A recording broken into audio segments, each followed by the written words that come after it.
put it up front there.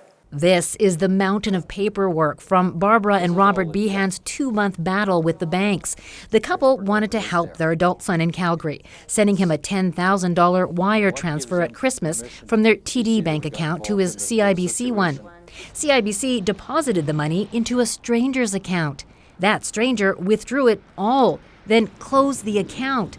The Behans say they were told they'd likely never see their money again.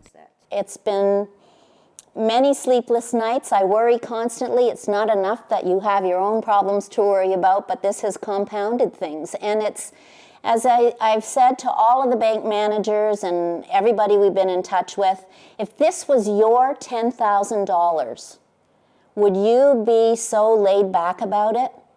Would you not fight for your right to get that money back? It's $10,000. It's not $1.50. It's hard-earned money. The couple says the banks blamed each other, and CIBC blamed them, saying the wrong information was provided on the wire transfer form. If that's the case, the Behans say, the wire transfer should have been flagged.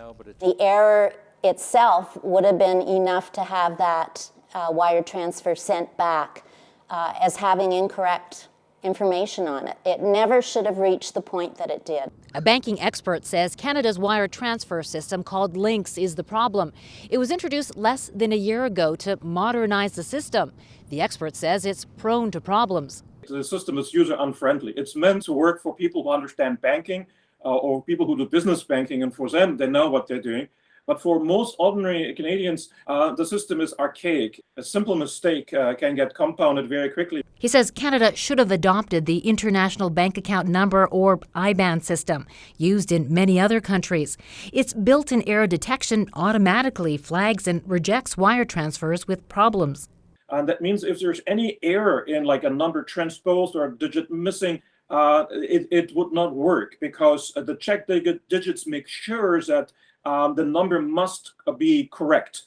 And that means the rate of errors is minuscule in Europe compared to what we still experience here in Canada and actually also the United States. So it is possible to do better, and also make sure that we can transfer money easily from one checking account to another checking account at another bank. Today, after the Behans complained, CIBC's ombudsman found the bank was not at fault, but offered the couple half of their money back as a goodwill gesture.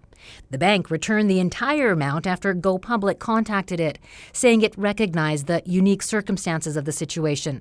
TD says it made no mistakes. We have discovered during this time that our banking system, our banks do not talk to each other. They blame each other for the faults that go on. They do not work together. They don't have the same wire transfer forms. They will not communicate back and forth. The thing that we're saying is, how did it happen? Why did it happen? And how are you going to correct it in the future so it doesn't happen to anybody else? Go Public asked Payments Canada, the organization in charge of the country's wire transfer system, about problems with Lynx. It didn't answer the questions. Rosa Marcatelli, CBC News, Calgary.